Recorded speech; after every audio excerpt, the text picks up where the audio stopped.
안녕하세요. 오늘은 5월 12일 목요일 아침입니다. 하나님 말씀으로 하루를 시작하겠습니다. 오늘 말씀은 사무엘상 2장 22절에서 30절까지 말씀입니다. 제가 읽겠습니다. 엘리가 매우 늙었더니 그의 아들들이 온 이스라엘에게 행한 모든 일과 회막문에서 수종드는 여인들과 동침하였음을 듣고 그들에게 이르되 너희가 어찌하여 이런 일을 하느냐? 내가 너희의 악행을 이 모든 백성에게서 듣노라. 내 아들들아 그리하지 말라. 내게 들리는 소문이 좋지 아니하니라. 너희가 여호와의 백성으로 범죄하게 하는도다. 사람이 사람에게 범죄하면 하나님이 심판하시려니와 만일 사람이 여호와께 범죄하면 누가 그를 위하여 간구하겠느냐. 하되 그들이 자기 아버지의 말을 듣지 아니하였으니 이는 여호와께서 그들을 죽이기로 뜻하셨음이더라. 아이 사무엘이 점점 자라매 여호와와 사람들에게 은총을 더욱 받더라. 하나님의 사람이 엘리에게 와서 그에게 이르되 여호와의 말씀에 너희 조상의 집에 애굽에서 바로의 집에 속하였을 때에 내가 그들에게 나타나지 아니하였느냐. 이스라엘 모든 지파 중에서 내가 그를 택하여 내 제사장으로 삼아 그가 내 제단에 올라 분향하며 내 앞에서 에봇을 입게 하지 아니하였느냐. 이스라엘 자손이 드리는 모든 화제를 내가 내 조상의 집에 주지 아니하였느냐. 너희는 어찌하여 내가 내 처소에서 명령한 내 제물과 예물을 밟으며 내 아들들을 나보다 더 중히 여겨 내 백성 이스라엘이 드리는 가장 좋은 것으로 너희들을 살찌게 하느냐. 그러므로 이스라엘의 하나님 나 여호와가 말하노라. 내가 전에 내 집과 내 조상의 집이 내 앞에서 영원히 행하리라 하였으나 이제 나 여호와가 말하노니 결단코 그렇게 하지 아니하리라. 나를 존중히 여기는 자를 내가 존중히 여기고 나를 멸시하는 자를 내가 경멸하리라. 아멘. 오늘 읽은 말씀 22절을 보면 엘리가 매우 늙었더니 라고 되어져 있습니다. 대제사장인 엘리가 늙었습니다. 여기에서 우리가 알 수 있는 건 제사장의 영적인 분별력이 이전만 갖지 못하다는 겁니다. 그래서 29절을 보면 내 아들들을 나보다 더 중히 여겼다 라고 표현되어져 있습니다. 즉 지금 엘리는 아들들의 죄악을 제대로 분별하지 못하고 그것이 그냥 안 좋은 소문, 작은 죄악 정도로만 생각했지만 하나님은 너가 너의 아들들을 나보다 더 중히 여겼다. 그리고 그 아들들의 죄악이 얼마나 심각한지 오늘 말씀에 보면 여호와께서 그들을 죽이기로 결정하셨습니다. 그만큼 심각한데 엘리는 그것을 심각하게 여기지 못하고 있었다는 사실입니다. 참 이 또한 안타까운 일입니다. 만약 제대로 분별했다면 전혀 다른 또 길이 생길지도 모를 일인데 말입니다. 어제 말씀에서 이 엘리의 두 아들들은 재물에 대한 어떤 영적인 재물에 대한 문제를 가지고 있었습니다.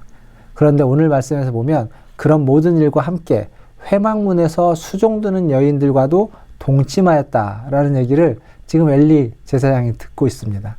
즉 영적인 해이만이 아니라 윤리적이고 도덕적인 해이가 그들에게 있었다는 것입니다. 이에 대해서 아버지가 이야기를 하죠. 엘리가 이야기합니다. 어찌하여 이런 일을 하였느냐. 너희의 악행이 이 모든 백성에게 들려졌다 라고 이야기합니다. 그런데 아버지 엘리의 이야기를 이들은 듣지를 않습니다. 결국 아버지의 말을 듣지 않자 하나님이 그들을 죽이기로 뜻하셨다 라고 25절은 이야기하고 있습니다. 사랑하는 성도 여러분, 하나님이 누군가를 죽이기로 뜻했다, 정했다.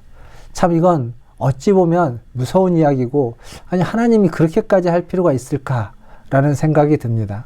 그런데 이 앞에 이 두 아들들이 행했던 모습들을 생각해 보면 하나님이 기다렸고 참고 좀 괜찮아질 거라고 생각을 했지만 그렇지 않는 모습, 계속 좌절시키는 모습, 아무리 참고 아무리 기다려줘도 안 된다라는 판단이 들자 하나님은 결국 그들을 죽일 수밖에 없었던 것입니다.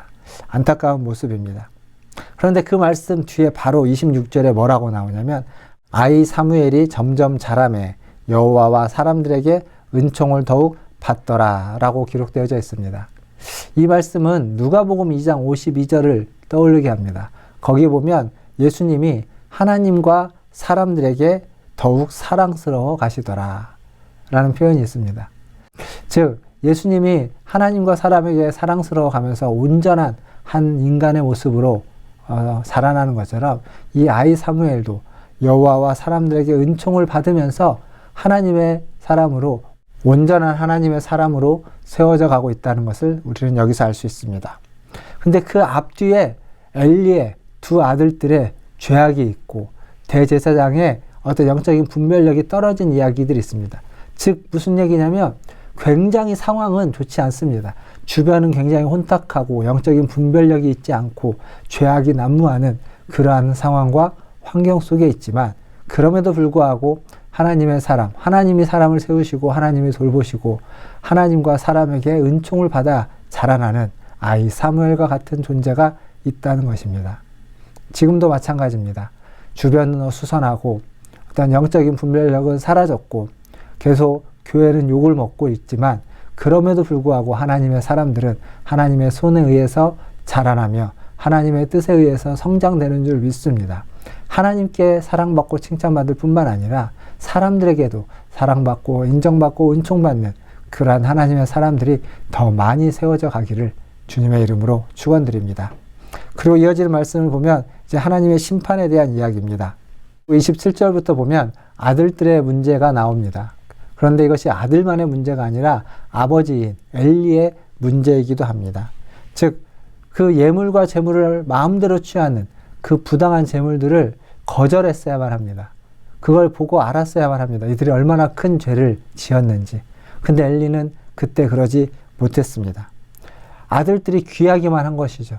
하나님보다 아들을 더 소중히 여겼다라고 기록되어 있듯이 아들들이 너무 귀했던 겁니다. 그러다 보니까 아들들이 아버지의 말을 듣지 않게 되는 거죠.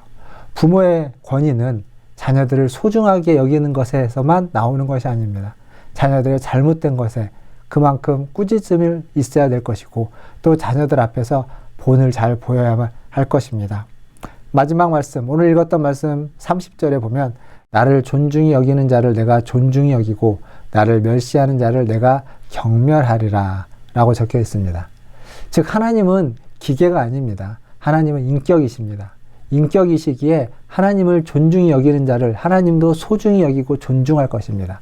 반면 하나님의 말씀을 무시하고 하나님을 멸시하는 자는 하나님도 그를 멸시하고 무시할 수밖에 없다라고 지금 성경은 이야기하고 있습니다. 사랑하는 성도 여러분, 하나님을 멸시하십니까? 하나님을 존중하십니까? 하나님을 하나님으로 대해야 되는, 하나님의 하나님됨을 인정해야만 하는 그것이 그리스도인의 반듯한 도리이고 그리스도인의 바른 자세입니다. 오늘도 하나님을 하나님으로 높이면서 그 하나님 앞에 온전히 하나님을 신뢰하면서 믿고 의지하며 살아가는 오늘 하루가 되시기를 주님의 이름으로 축원드립니다. 기도하겠습니다. 하나님 아버지, 하나님보다 더 중히 여기는 것이 없게 하여 주시옵소서. 하나님보다 더 소중한 것이 없게 하시고 하나님을 가장 소중히 여길 줄 아는 그러한 하나님의 자녀, 하나님의 백성이 되게 하여 주시고, 하나님이 주시는 영적인 분별력을 흐트러뜨리지 않고 바로 세워서 옳고 그름을 분별할 수 있는 은혜를 더하여 주시옵소서. 오늘 또 하루를 주님의 손에 의탁합니다. 무엇보다도 하나님 앞에서 우리 문화촌 제일교회가 다시 한번 새로워지게 하여 주시고, 하나님 거듭나게 하시고 우리 성도들의 믿음과 신앙이 새롭게 자라날 수 있는 은혜를 덧입혀 주시옵소서. 모든 것을 주님의 손에 의탁합니다. 오늘 하루도 하나님이 함께하여 주실 줄 믿고 감사를 드리며 예수님의 이름으로 기도하옵나이다. 아멘. 네, 사랑합니다. 축복합니다. 또 내일 아침에 뵙도록 하겠습니다. 샬롬.